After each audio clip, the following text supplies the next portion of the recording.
Hi, I'm Emily Harris. I'm 27, and last Christmas I was sitting at our family table, the house filled with the smell of honey-glazed ham and cinnamon, when my sister Hannah looked me dead in the eye and said, "You need to leave." It felt like the air was sucked out of the room. I had no idea that one sentence would tear our family apart and force me to fight for the home I thought I'd lost. Before we dive in, let me know where you're watching from in the comments, and if you've ever felt betrayed by your own family, hit that like button and subscribe for more true stories. Now let me tell you how that Christmas dinner changed everything. A month ago, I was working at a small marketing agency in Austin, Texas, still trying to hold it together after my boyfriend of 4 years cheated on me with a coworker. I thought losing him was the worst thing that could happen, but then I lost my job too when the agency cut half its staff. Just like that, I was single, unemployed, and standing in my tiny apartment surrounded by boxes I couldn't afford to move. Mom and Dad didn't even hesitate when I called them, my voice shaking as I told them everything. Dad Frank, 65, with his quiet strength and calloused hands from years of carpentry, simply said, "Come home, honey." Mom Martha, 63, warm and steady, promised there would always be a room for me. So I packed what I could, left the keys on the counter, and moved back to the house I grew up in, hoping it would only be temporary. I tried to pull my weight. I paid what I could toward the electric bill, helped with groceries, and made sure the house was clean. I mowed the lawn so Dad didn't have to, and I helped Mom plant winter flowers by the mailbox. We fell into an easy rhythm, sharing morning coffee on the porch and watching the neighborhood wake up. At night, we'd watch old movies while I applied for jobs, determined to find something soon so I could move out again. But Hannah made everything harder. My sister Hannah, 31, had moved back in with Mom and Dad a month before I did. She was going through a messy divorce and had 2 kids under 5 who needed constant attention. She was exhausted, stressed, and sharp around the edges in a way that made everyone in the house walk on eggshells. She never outright said it, but I could feel her eyes on me every time I laughed with Mom or offered to help with dinner. Christmas Eve came and the house smelled like honey-glazed ham and cinnamon rolls. Strings of white lights lined the windows, and Mom had set out the good plates, the ones with tiny green holly leaves around the edges. The living room was cluttered with toys, gift bags, and the half-wrapped presents Hannah's kids had already torn into. The tree glowed softly, and for a moment I allowed myself to believe we would have a quiet, warm holiday together. I was in the kitchen helping Mom with the mashed potatoes, sprinkling in a bit more salt and pepper as she stirred when Hannah walked in. She stood by the fridge, arms crossed, her dark hair pulled into a messy bun, eyes tired but still hard as they flicked from Mom to me. "Need any help?" she asked, her voice flat, but I could hear the tension in it. "We've got it, sweetie," Mom said, wiping her hands on a towel and giving her a small smile. Hannah didn't say anything else. She turned and walked out, her footsteps sharp against the tile floor. Mom sighed, pressing her lips together, but didn't say a word. We carried the food into the dining room, setting everything out on the red tablecloth Mom only used on holidays. Dad was pouring sweet tea into glasses, and Hannah was helping her youngest into a booster seat, her movements stiff. I took my seat next to Mom, trying to ignore the way Hannah's eyes followed me as I reached for the napkins. Dinner started quietly with Dad saying grace, his deep voice steady as he thanked God for family and for getting us through a hard year.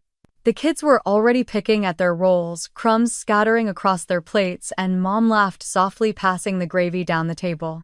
I tried to relax. I tried to focus on the warmth of the food, the soft music playing from the radio in the corner, the quiet murmur of family that should have felt comforting. I asked Hannah's oldest about the toy car he was holding, and he smiled shyly, showing me how the doors opened and closed. But when I reached for the pitcher of water to refill my glass, I felt Hannah's eyes on me again. Her voice cut through the room, flat and cold, just as I started pouring. "Emily, when are you planning to get your own place?" The water sloshed over the rim of my glass, dripping onto my hand. I set the pitcher down, the weight of her words hitting harder than I expected. The table went silent, the soft Christmas music in the background suddenly too loud, too cheerful for what was happening. Dad cleared his throat, shifting in his chair. "Hannah, let's just enjoy dinner, all right?" But Hannah didn't look at him. Her eyes stayed locked on me, her jaw tight. "I'm just asking. It's been months and we're all cramped in here." Mom reached over, touching Hannah's hand gently. Sweetheart, this isn't the time. Hannah pulled her hand back, shaking her head. When is the time, Mom? When we can't walk through the living room because of all her boxes. When the kids have to sleep on the floor because there's no space left. I felt heat rising in my cheeks, embarrassment, and anger mixing in my chest. I'm looking for a job, Hannah. You know that. She let out a dry laugh. Looking sure. But how long is it going to take? I can't keep telling the kids they can't have their own room because Aunt Emily needs space to figure things out. Her words felt like tiny cuts, each one sharper than the last. I looked down at my plate, pushing around the green beans I'd helped Mom cook earlier that day. I could feel everyone's eyes on me, waiting to see if I would argue back. Dad's voice was calm but firm. That's enough, Hannah. No, Dad, it's not enough, she snapped, her voice rising. You think I like living here? You think I want to be in this house again, starting over with 2 kids sharing a room, trying to build a new life? At least I'm trying. I opened my mouth, but the words caught in my throat. My heart was pounding and I could feel tears threatening to spill over, but I swallowed them back. I wouldn't cry, not now, not in front of everyone. Mom reached for my hand under the table, giving it a gentle squeeze. Emily helps around the house. She pays for groceries when she can. She's doing her best. Hannah rolled her eyes, crossing her arms over her chest. Her best isn't good enough anymore. Mom, we need that room. The kids need it. And Emily needs to grow up and take care of herself. Her youngest, a little girl with curly brown hair, looked up from her plate, her big eyes confused. Mommy, why are you mad at Aunt Emily? Hannah's face softened for a split second before she looked away, blinking quickly. Eat your dinner, baby. I took a deep breath, trying to steady my shaking hands. Hannah, I'm not trying to take anything away from you or the kids. I'm trying to get back on my feet. It's been a hard year. Her eyes snapped back to mine, sharp again. It's been a hard year for everyone, Emily. You're not the only one struggling, but at some point you have to stop expecting Mom and Dad to fix everything for you. I could feel Dad's tension from across the table, the way his hand gripped his fork, his knuckles turning white. Mom's eyes were pleading, darting between us, hoping this would end. The kids were quiet, watching the adults argue, their Christmas dinner forgotten. The warmth of the food was gone, replaced with the cold tension hanging in the air. I stood up slowly, the chair scraping against the wood floor. I'm doing the best I can, Hannah, I said, my voice low but clear. Hannah leaned back in her chair, her lips curling into a tight smile. Well, your best isn't enough anymore. I glanced at Mom, her eyes filled with worry, then at Dad, who looked like he wanted to speak but couldn't find the words. I turned away, heading toward the kitchen, needing to breathe, needing to clear my head before I said something I couldn't take back. I could hear Hannah's voice behind me, quiet but sharp. You've got 1 week, Emily. 1 week to figure out where you're going. I paused at the doorway, gripping the edge of the frame, my heart pounding so loud it drowned out the soft Christmas carols still playing in the corner. The lights on the tree blurred as tears filled my eyes, but I refused to let them fall. In that moment, I knew everything was about to change. Emily, you really should start looking for somewhere else to live. The words sliced through the soft crackle of the fireplace, and I turned around slowly, still holding the edge of the doorway. Hannah sat at the table, her back straight, her eyes sharp and unblinking. Her voice was calm, almost too calm, as if she had been practicing this moment. Mom looked up from her plate, her fork frozen halfway to her mouth. Dad's head turned sharply toward Hannah, his brow furrowing. My hands were shaking, so I pressed them against my jeans, trying to keep steady. Hannah, please, not now, Mom said quietly, her voice carrying a tremble. Hannah didn't look at her. She kept her eyes on me, her jaw tight. When, Mom? When is the right time? When we're all still pretending everything's fine while Emily sits here like a guest in a house that's already too crowded. My mouth opened but nothing came out. My mind scrambled for words, but they all felt stuck in my throat, heavy and useless. Hannah's 2 kids sat on either side of her, their small faces confused as they looked between us. One of them dropped a piece of bread on the floor, but no one moved to pick it up. Hannah, we're having dinner, Dad said, his voice low, warning. She sighed, rolling her eyes as she leaned back in her chair. I know, Dad, but let's not act like we can keep ignoring this. We're all adults here. I could hear the scrape of a chair behind me as Uncle Ray shifted uncomfortably. Aunt Karen cleared her throat, but the room stayed painfully silent. I'm sorry if this is awkward. Hannah continued, her voice carrying that false calmness that made my skin crawl, but I can't keep watching you sit here acting like you're not taking advantage of Mom and Dad. My breath caught heat rushing to my face. I could see the turkey and mashed potatoes on my plate, the cranberry sauce smeared across the white china, but I couldn't taste anything. I'm not taking advantage of anyone, I managed to say, but my voice was so small I wasn't sure anyone heard it. Hannah laughed, a sharp, humorless sound that made me flinch. Really, Emily, you've been here for months. You don't have a job, you don't have a plan, and you're taking up space that my kids need. Mom reached across the table, touching Hannah's hand again. Please, Hannah, this isn't fair. Emily is trying. Hannah pulled her hand away, shaking her head. Trying isn't enough, Mom. We're all trying. I'm working part-time, dealing with a divorce, raising 2 kids in 1 bedroom, and Emily is sitting here like she's on vacation. The words hit me hard, each one digging into old insecurities I had tried to bury. I felt like I was shrinking in front of everyone, my shoulders curling and my throat tight. Dad set his fork down, the sound of it hitting the plate louder than it should have been. Hannah, you need to stop. No, Dad, I'm done stopping. She shot back, her eyes glinting. Emily needs to hear this. She needs to understand that she can't just stay here forever acting like this is normal. I felt Mom's eyes on me, her face pale, her lips pressed into a thin line. I wanted to look at her to find some comfort there, but I couldn't lift my eyes from the table. Hannah's voice softened, but the words were still sharp. You need to get your life together, Emily. You need to move out. The room was so quiet I could hear the ticking of the clock in the hallway, the soft hum of the heater kicking on. I could feel everyone's eyes on me, waiting for me to say something to defend myself, but I couldn't find the words. I reached for my water glass, my hand trembling, and took a sip just to give myself something to do, something to hold on to while the room pressed in around me. I could see Hannah's reflection in the glass, her expression calm, satisfied, like she had finally said what she needed to say. I set the glass down carefully, my fingers leaving faint smudges on the surface. Hannah, that's enough, Dad said, his voice low but carrying across the table. But Hannah didn't even blink. No, Dad, it's not enough. It's the truth. Her words felt like ice against my skin, each one slicing into the warmth I had tried to hold on to. The soft glow of the Christmas lights on the tree seemed to dim as I stared at the table, my breathing tight. I'm sorry if this is uncomfortable for everyone. Hannah continued, glancing around the table with fake concern, but it needs to be said.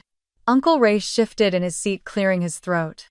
Aunt Karen sipped her wine, avoiding eye contact with me. A few cousins exchanged glances, their expressions unreadable, but I could hear the low hum of whispers. Mom tried to smile, her hands shaking as she reached for the breadbasket. Let's just eat, okay? It's Christmas. Hannah's laugh was short, empty. Christmas doesn't pay the bills, Mom. We're all here pretending everything's fine while Emily sits here taking up space that my kids need. My head shot up, my eyes meeting hers, but she didn't flinch. Her gaze was steady, cold, the corners of her mouth twitching like she was holding back another smirk. I'm not taking up space, I managed to say, but my voice cracked halfway through. Hannah tilted her head, looking at me like I was a child. You are Emily. You don't have a job, you don't pay rent. You're here because it's easy. Mom's eyes glistened, her lips parting as if to speak, but Hannah cut her off. And don't tell me she's helping around the house, Mom. That doesn't pay the mortgage, and it doesn't buy groceries for 3 extra people. Dad's jaw tightened, but he stayed silent, staring down at his plate like he was trying to find the right words. I clenched my hands and my lap nails digging into my palms. I wanted to scream, to stand up and tell her she didn't know what she was talking about, that I was trying, that I was applying for jobs every day, that I helped Mom clean, cook, and took care of the yard so Dad didn't have to. But the words felt stuck heavy in my throat, and I could see the way Hannah's eyes scanned the table, taking in the nods of a few family members, the way they shifted in their seats, uncomfortable but not willing to speak up. Hannah took a sip of her water, setting the glass down with a quiet click. I'm not saying this to be cruel, Emily. I'm saying it because it's reality. You're 27. You should be out there living your life, not hiding here while everyone else cleans up your mess. My vision blurred as tears welled up, but I blinked them back, refusing to let her see me cry. Mom's voice was barely a whisper. "Hannah, please stop." Hannah's eyes softened as she looked at Mom. "I love you, Mom, but you and Dad are enabling her. She needs to grow up." The silence that followed was thick, pressing against my ears. I could hear the kids in the living room laughing as they played with their new toys, the sound of wrapping paper crinkling as they tore it apart, unaware of the storm brewing just a few feet away. I picked up my fork, my hands shaking as I tried to take another bite of the now cold turkey, chewing slowly, forcing myself to swallow even as my stomach twisted. Hannah leaned back in her chair, crossing her arms, her eyes never leaving mine. "You have 1 week, Emily," she said, her voice calm, final. "1 week to figure out where you're going, because you can't stay here anymore." The fork slipped from my fingers, clattering onto the plate, the sound ringing out in the quiet room. I gripped the edge of the table, my knuckles white, my heart pounding so hard it drowned out everything else. All I could see was Hannah's face, her cold eyes locked on mine, waiting for me to break. I used to believe Hannah would always protect me, but I was wrong. She didn't look away as I picked up the fork with shaking hands, setting it back onto the plate. The silence around the table was heavy, pressing against my chest, making it hard to breathe. I pushed my chair back, the legs scraping against the wood floor, and walked into the kitchen without saying a word. Behind me, I could hear Hannah's voice, low and calm, as she started talking to Dad about the bills, about the space, about doing what's best for the family. Each word dug deeper, pulling at memories I didn't want to remember. When we were kids, I thought Hannah was my hero. She would walk me home from school, telling off the boys who tried to push me around. She shared her Halloween candy with me when mine ran out, braided my hair before picture day, and promised she would always look out for me. I leaned against the kitchen counter, pressing my palms flat against the cool surface, trying to stop the shaking in my arms. The sound of Hannah's voice in the dining room was muffled, but I could still hear the sharpness in her words, the way she was taking control, claiming the space that used to feel like home. Later that night, I heard her on the phone. I was walking down the hallway, heading toward the laundry room to grab the sweater I'd left in the dryer, when I heard her voice drifting from the living room. "I'm telling you, Julie, she's not even trying," Hannah said, her voice low but clear. "She's just sitting here using Mom and Dad's kindness, eating their food, running up their bills." I froze, pressing myself against the wall, the laundry room forgotten. "No, she doesn't have a job," Hannah continued, letting out a sharp laugh. "She says she's looking, but I don't see any progress. Meanwhile, the kids are stuck in that tiny room, and she's got the biggest bedroom in the house." There was a pause, and I could hear her sigh. I know, but Mom won't say anything to her, and Dad just keeps making excuses. Someone has to do something." I closed my eyes, swallowing hard as her words sank in. I felt like I was standing in the middle of a storm, cold and alone, while the person I used to trust most was tearing me apart to someone else. I turned and walked back to my room, the house feeling smaller with every step. I closed the door quietly, sinking onto the bed as my mind spun. I thought about the job interviews that hadn't gone anywhere, the rejection emails piling up in my inbox, the way I tried to help around the house, hoping it was enough. Earlier that week, Hannah had started moving more boxes into the living room, stacking them along the walls, claiming she needed the space for the kids' toys and clothes. I could see the way she looked at my room, her eyes scanning the door like she was already planning what to do when it was empty. I pulled my knees to my chest, resting my forehead against them, trying to block out the voices in my head, telling me I was a burden, that maybe Hannah was right. Maybe I was just taking up space I didn't deserve. The room was quiet except for the hum of the heater kicking on, the glow of the small lamp in the corner casting soft shadows across the floor. I could still smell the leftovers from dinner, the honey-glazed ham, the mashed potatoes now cold in the kitchen. My phone buzzed on the nightstand with a notification from a job site, but I couldn't bring myself to reach for it. I felt tired, like every part of me was heavy, weighed down by the disappointment in Hannah's voice, the quiet judgment in the eyes of the family at the table.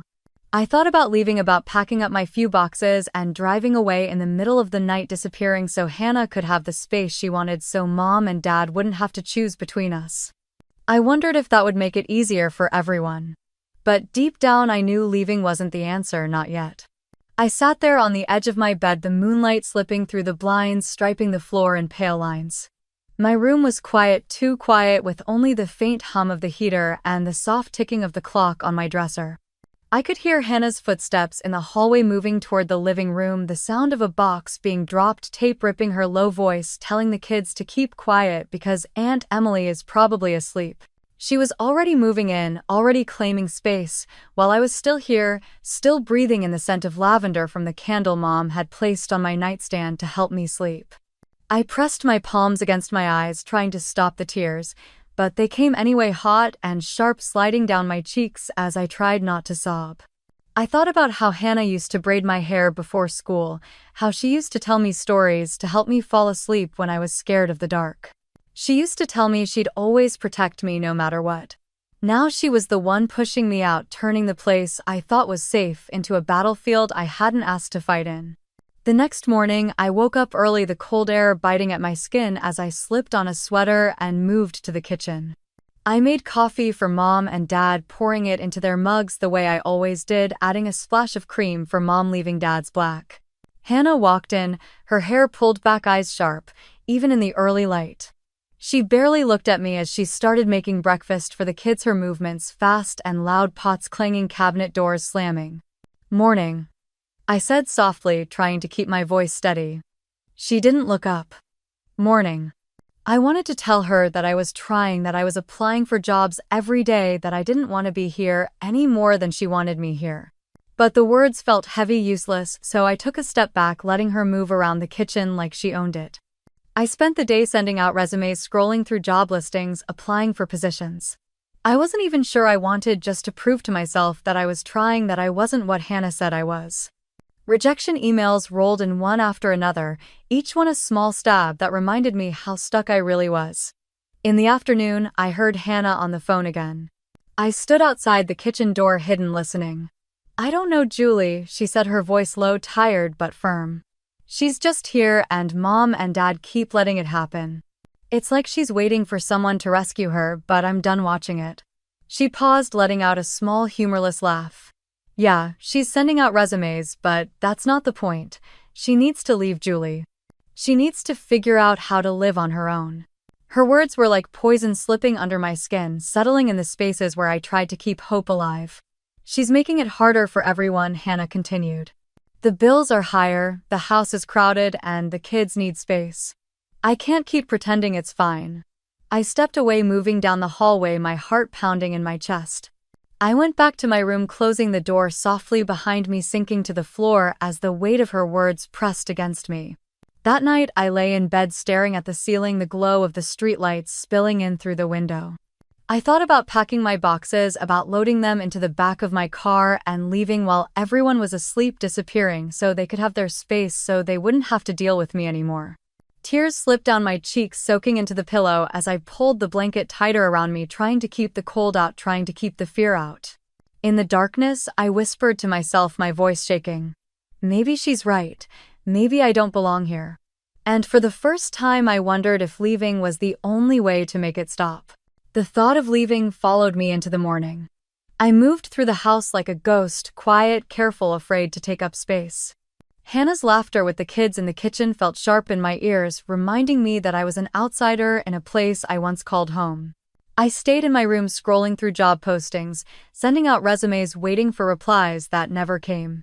Every ding of my phone made my heart jump, but it was never a job offer, only another rejection, another reminder that maybe Hannah was right. That afternoon, as I sat on the floor sorting through a box of old papers, I found the corner of a worn book sticking out, its spine cracked and pages yellowed. I pulled it free, flipping through the pages, and a small envelope fell out, landing softly in my lap. My breath caught. I remembered. I was 18, standing in Grandma Ruth's living room, her soft hands holding mine. Her eyes were tired but kind, the kind of eyes that saw everything but never judged. "If the day comes when you feel like you have nowhere else to go," she had said, pressing the envelope into my hand, "open this." I had smiled, telling her I would, but I never thought I would need it. I tucked it into the book, telling myself I would keep it safe, but the years passed and I forgot. Until now. My fingers shook as I opened the envelope, unfolding the letter written in her careful handwriting. Tears blurred the words as I read. "My dearest Emily, life is not always fair, and family can sometimes forget the love they owe each other. Your grandfather and I have made arrangements so you will always have a place to come home to no matter what happens. This house is yours, given to you with the hope that it will be your safe place when the world feels heavy. I pressed the letter to my chest, letting out a shaky breath. I reached into the envelope again and found the paperwork, the deed to the house signed and notarized, dated the week of my 18th birthday. I sat there on the floor, the sunlight shifting across the carpet, the sounds of Hannah's voice in the kitchen, the kids laughing, the clatter of dishes. But I didn't hear it the same way anymore. I wasn't just a guest here. I wasn't taking up space. This house was mine. I wiped my tears with the back of my hand, standing up slowly, the papers clutched against my chest. I moved to the window, looking out at the yard, at the tree Dad and I had planted when I was 6, at the porch swing Mom loved to sit on during summer evenings. This was my home. I turned and looked around my room. The small space I had tried to make feel like mine again. The blankets neatly folded, the books stacked on the nightstand, the lavender candle burned halfway down. I took a deep breath, feeling the weight in my chest shift, turning from fear into something steady, something that felt like resolve. For the first time in weeks, I felt like I could stand up straight. I pulled on a sweater, folding the letter and the deed, carefully sliding them into the inside pocket close to my heart. I glanced at myself in the mirror, my hair pulled back, eyes red but clear. I opened my door, stepping into the hallway, each step feeling heavier and lighter at the same time, the papers pressing against my chest like a promise. I walked past the family photos on the wall, past the decorations Hannah had put up for the kids, past the laughter coming from the kitchen, and I kept walking until I reached the living room. And I stopped, standing there ready. Hannah was sitting on the couch, her phone in one hand, a mug in the other. The kids were playing with blocks on the floor, their laughter filling the room, but Hannah's eyes lifted to me the second she saw me standing there. She raised an eyebrow, a small smirk pulling at the corner of her mouth. "What is it now, Emily?" My heart was pounding so loud I could barely hear her, but I kept my feet planted, tightening my grip on the papers in my pocket. Dad looked up from the recliner, his eyes tired, searching my face. "Emily, you okay, honey?" I swallowed hard, pulling the letter from my pocket, the folded edges soft from where I had held it all morning. I held it in both hands, looking down at it, then back up at Hannah. "Do you remember what Grandma Ruth told me when I turned 18? I asked, my voice shaking but clear. Hannah scoffed, rolling her eyes. "Emily, this isn't the time for stories. We need to talk about your plans." I took a breath, steadying my voice. "She gave me a letter that day. She said, if you ever feel like you don't have a place here, open this." Mom stepped into the doorway, drying her hands on a towel, her eyes wide, her lips parting as she looked at the paper in my hands. "What letter?" Dad asked, sitting forward, his elbows on his knees. I opened the letter, carefully unfolding it so they could see the handwriting the way Grandma had written my name at the top, the words careful, deliberate. "This letter," I said, my voice firmer now. "She and Grandpa made sure I would always have a place to come home to." Hannah let out a sharp laugh, shaking her head. "Emily, what are you even talking about? You think a letter changes the fact that you need to get out and grow up." I reached into my pocket again, pulling out the deed, the paper shaking as I held it up. "It's not just a letter, Hannah." Mom gasped, softly covering her mouth with her hand. Dad stood up slowly, his eyes locked on the paper in my hands, the reality of what I was holding starting to sink in. "What is that?" Hannah demanded, standing, now her voice rising, the kids looking up at her startled. "It's the deed to this house," I said. My voice steady, the words clear. "Grandma and Grandpa transferred it to me on my 18th birthday. This house is mine." The silence that followed felt like the world had stopped spinning. Hannah's face drained of color, her mouth opening and closing as she searched for words. "No, that's not possible. That's not." Mom's voice was quiet, but it cut through the room. "Ruth and Charles talked about doing something like that, but I didn't know they actually did it." Dad took a step toward me, reaching for the paper, his hands trembling as he read the names, the signatures, the dates. He looked back at me, tears filling his eyes. "Honey, we didn't know," he whispered, his voice breaking. "We didn't know." Hannah took a step forward, her eyes sharp, her hands clenched into fists. "So, what you think this means? You get to stay here forever? You think this changes the fact that you're a burden on everyone?" I felt something inside me shift, the fear that had been living in my chest, turning into something solid, like strength. "No, Hannah," I said, lifting my chin. It means I don't have to leave. Her eyes narrowed, her mouth twisting into a sneer. You think this changes everything? I looked at the kids, their wide eyes watching us, the blocks forgotten on the floor, and then back at Hannah. It changes enough. And for the first time, I saw fear in her eyes. Hannah didn't say a word as she turned away, storming down the hallway, her steps heavy against the wood floor. I stood there for a moment, breathing hard, the papers still in my hand, the kids staring in silence. Mom moved first, stepping forward, her eyes filled with tears, touching my arm gently. Emily, we didn't know. We truly didn't know. Dad nodded, running a hand over his face, looking older than I had ever seen him. Your grandmother always wanted you to feel safe, honey. I swallowed, my throat tight, but I nodded, folding the papers, carefully sliding them back into my pocket. I know, Dad. The kids went back to their blocks, quietly picking them up, the tension still thick in the air, but no one spoke about it again that day. 2 days later, Christmas dinner came, the table set with Mom's good china, the smell of turkey and cinnamon filling the house. The lights on the tree glowed softly, and the kids laughed as they played with their new toys near the fireplace. Hannah moved around the kitchen like nothing had happened, but her eyes never met mine. She placed dishes on the table, adjusted the silverware, her jaw tight, the muscle there ticking whenever I came too close. We all sat down, Dad saying grace, thanking God for family, for health, for another year together.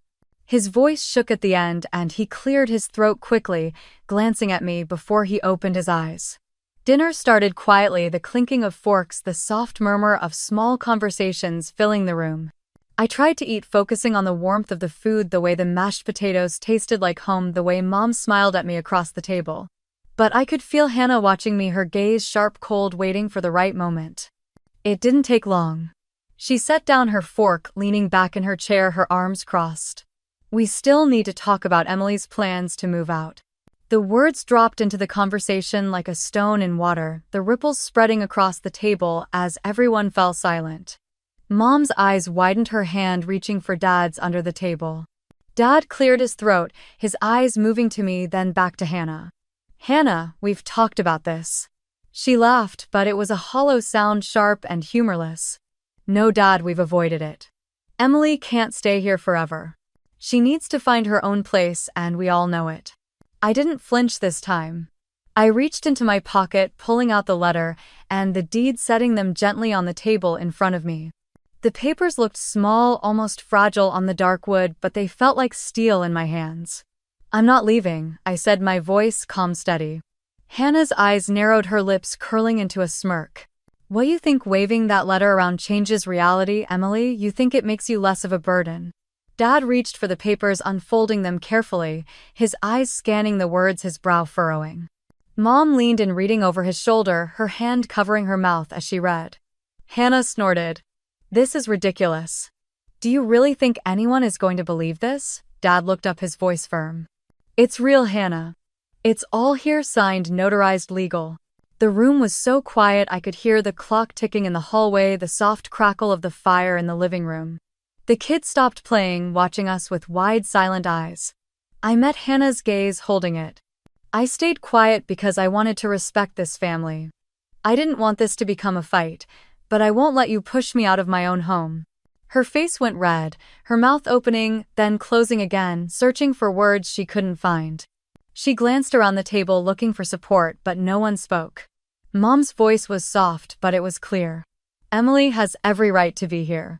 Hannah's hands clenched around her napkin, her knuckles white, her eyes flashing with anger.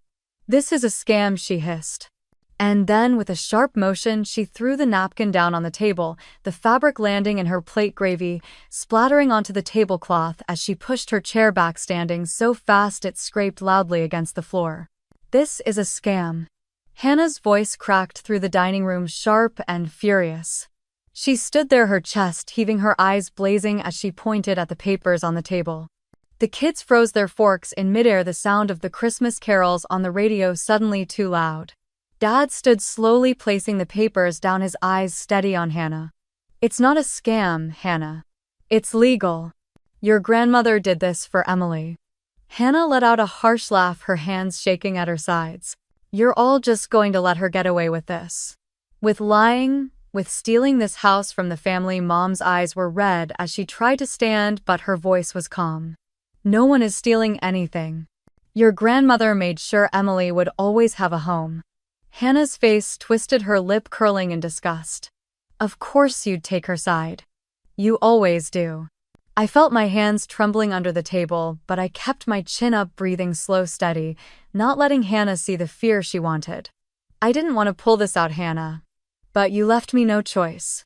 She spun toward me, her eyes narrowing. You think you're better than me, Emily.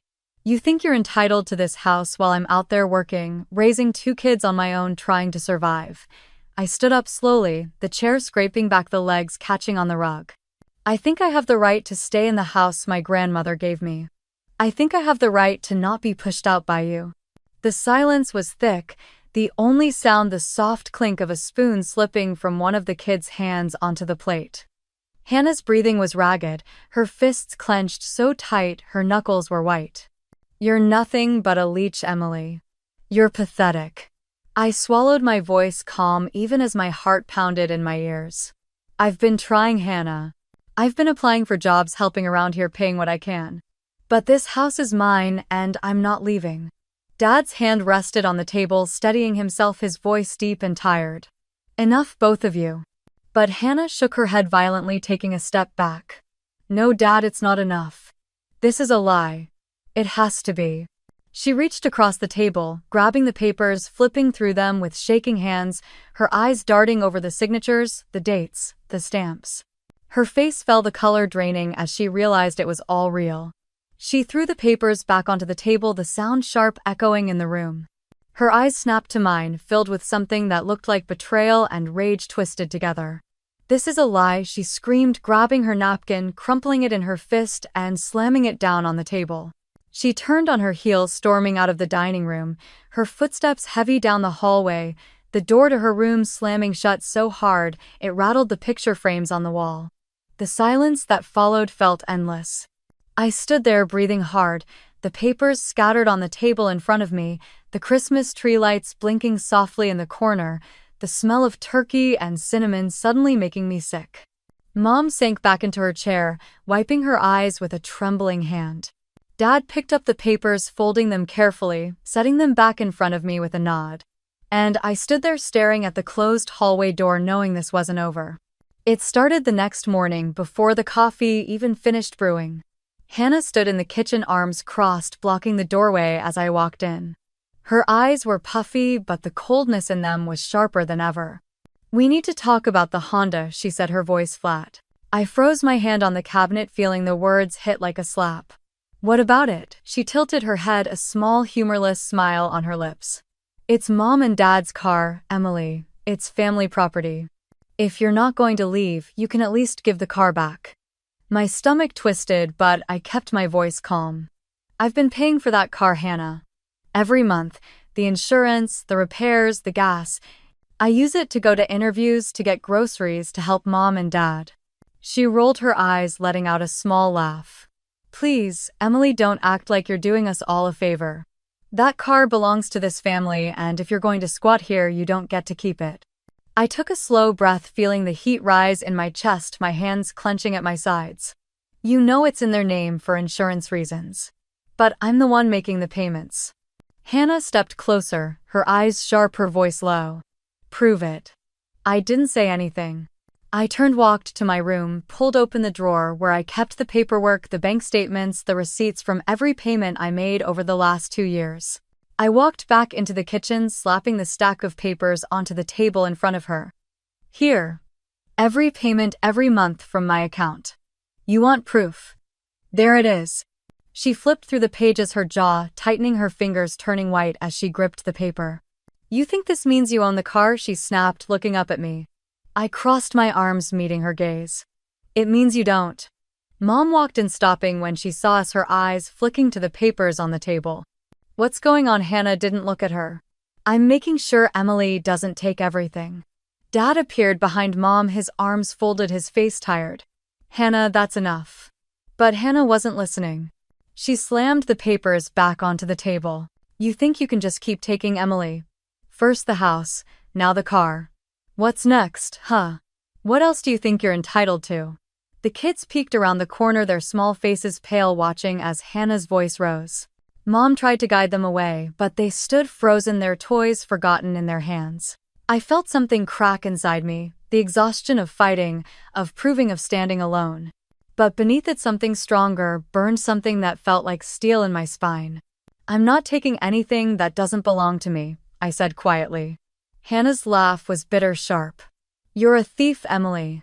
You always have been.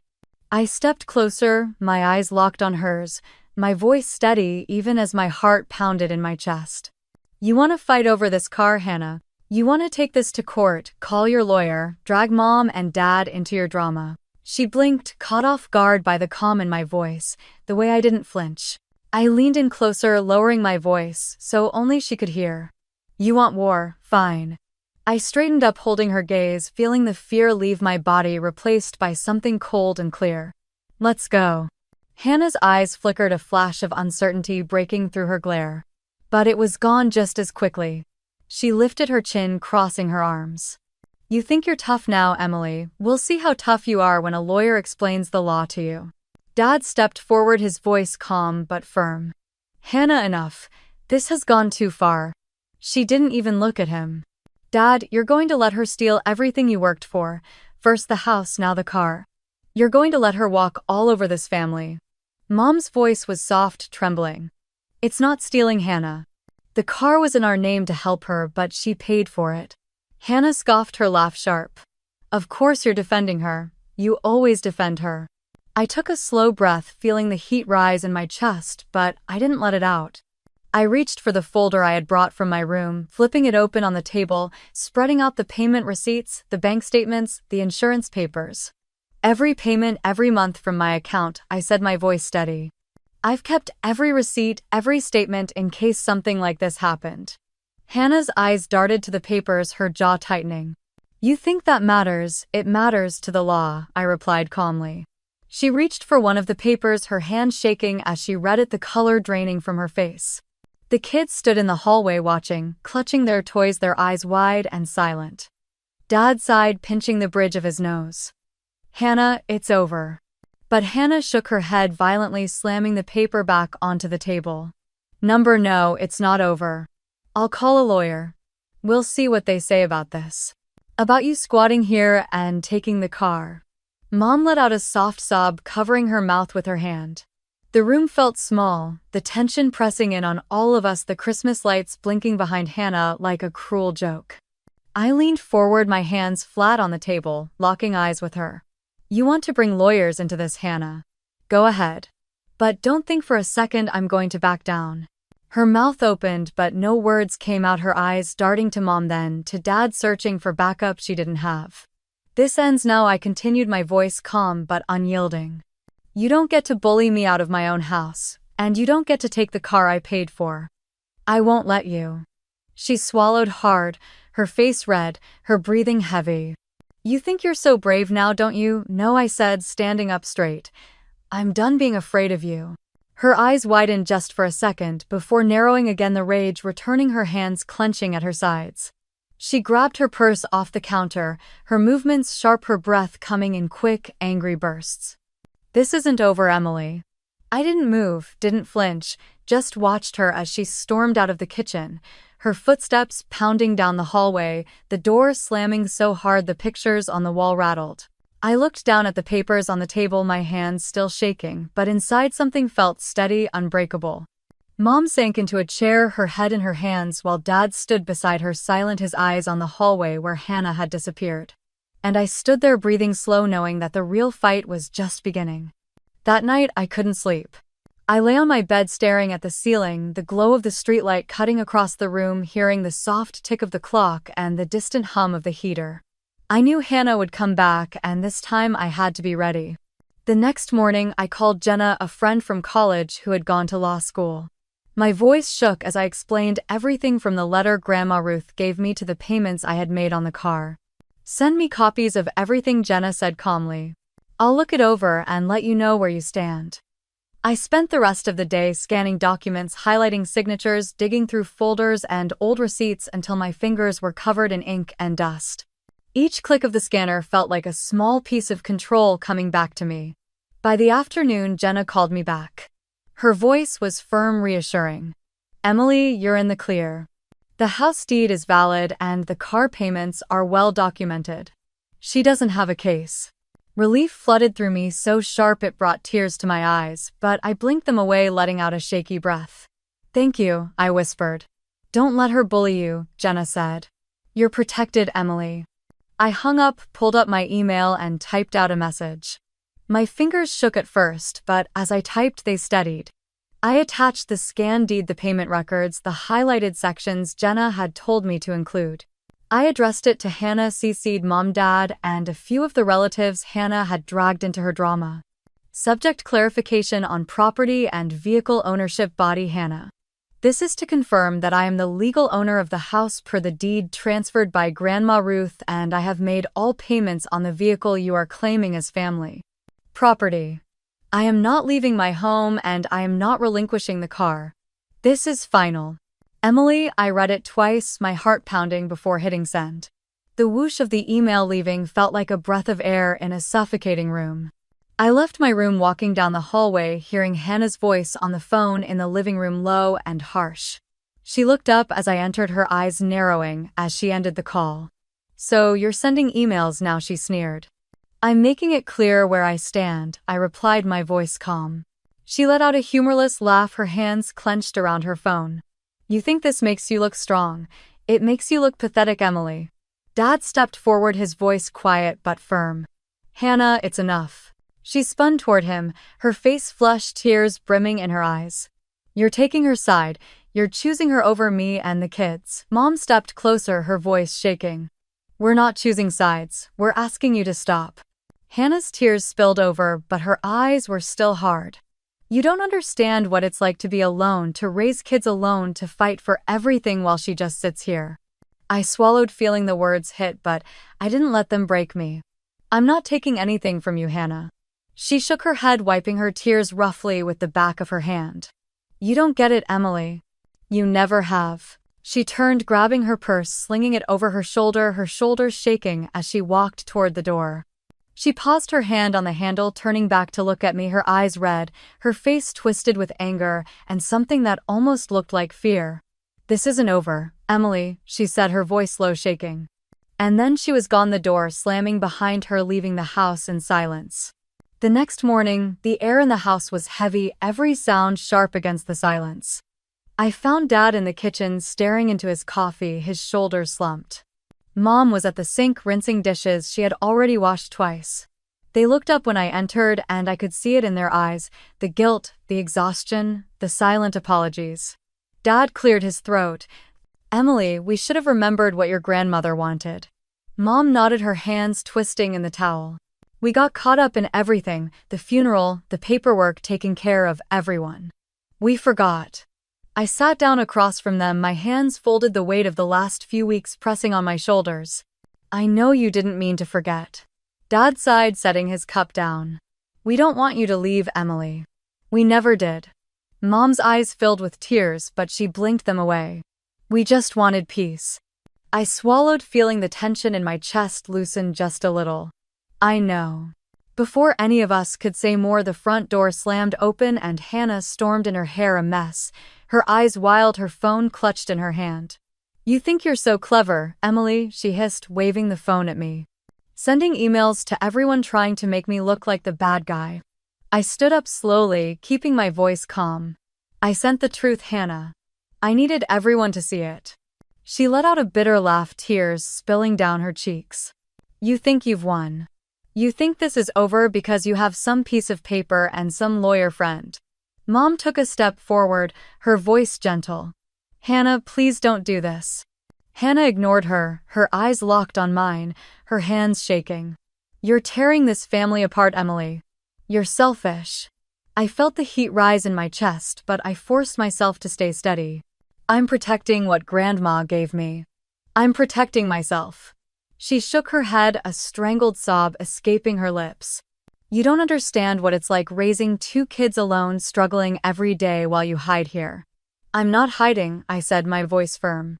I've been trying to rebuild, trying to find work, trying to help Mom and Dad. Hannah let out a scream of frustration, stomping her foot like a child, her face red. You're ruining everything. The kids appeared in the doorway, clutching each other, their eyes wide with fear. Mommy, the older one whispered. Hannah turned, her anger collapsing into tears as she knelt down, pulling them into her arms. It's okay, baby. Mommy's just trying to protect you. The room was silent, except for Hannah's sobs and the soft whimpers of the children. Dad stepped forward, his voice quiet but strong. Hannah, this has to stop. She looked up at him, her mascara streaked, her eyes swollen. You're taking her side. You're choosing her over us. Mom moved beside Dad, her hand on his arm.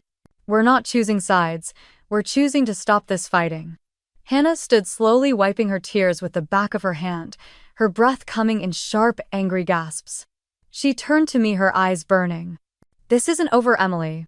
And she walked out, the kids trailing behind her, the door closing softly, leaving the house in a silence so deep it felt like it was waiting for the next storm. For a long moment, I just stood there listening to the quiet.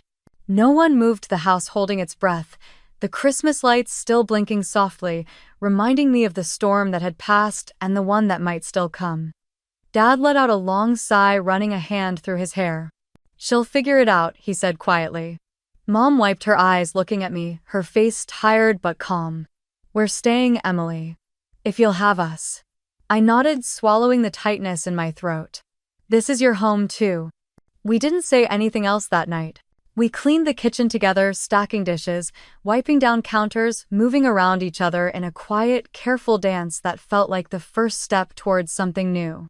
A week later, Hannah came back with boxes, her eyes down, her movements sharp as she packed the kids' clothes, toys, and her few things into the car. She didn't speak to me, but I saw the way her shoulders shook when she hugged Mom goodbye, how Dad placed a hand on her back as she climbed into the driver's seat. She drove away without looking back, the kids waving from the back window, their faces small and pressed to the glass. I stood on the porch, watching until the car turned the corner, letting out a breath I hadn't realized I was holding. Inside, the house felt different, lighter, like it was ours again, but in a new way. Mom and Dad started talking about painting the living room, fixing the leaky faucet, planting new flowers in the spring. They didn't ask for permission, but they asked for my thoughts, and for the first time I felt like an adult in my own home.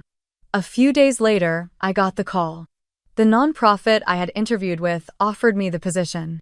The relief was so strong it made me sit down, the tears coming before I could stop them. Mom hugged me when I told her, her smile bright, Dad clapping a hand on my shoulder, his pride quiet but warm. I started the job the next Monday, the first day of a new year, walking into the office with my head high, the nerves in my stomach mixing with excitement. Each paycheck I put a little aside, saving to fix the roof, to repaint the front porch, to make the house the way I wanted it, the way Grandma would have wanted it. Late at night I would sit in the living room, the lights low, the house quiet, and I would feel at peace. A month later, Hannah texted. I'm sorry. I shouldn't have done what I did. It wasn't a long message and it didn't fix everything, but it was something. I stared at it for a long time before typing back. I forgive you. She didn't reply, and that was okay. Because I wasn't doing it for her.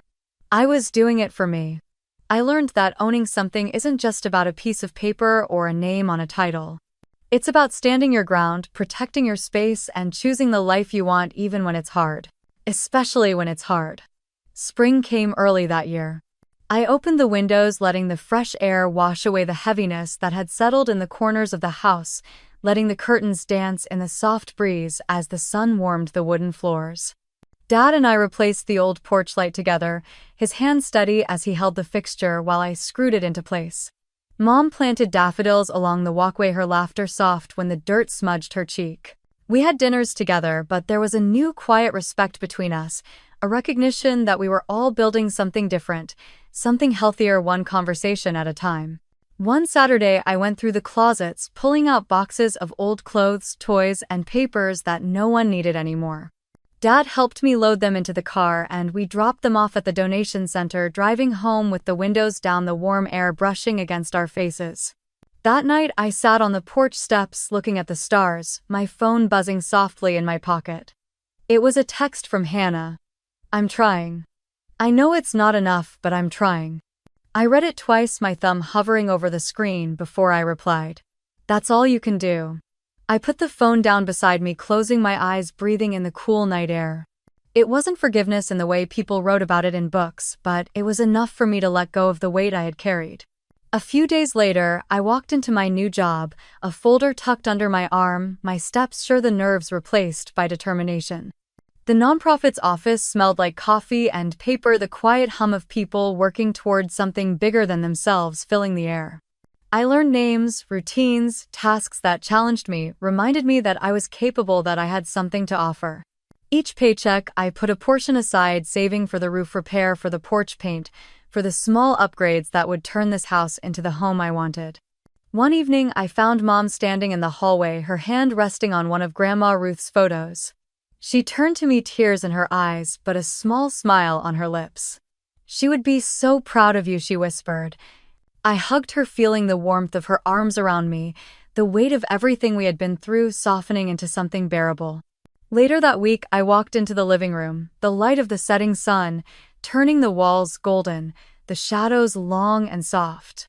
I stood there, letting it sink in, letting the silence of the house wrap around me, steady and calm. This house wasn't just walls and a roof. It was safety, choice, and the quiet courage of rebuilding. It was the place where I learned that I could stand my ground, protect what was mine, and still open my heart to forgiveness, to family, to starting again. Have you ever been in a situation like this? Share in the comments.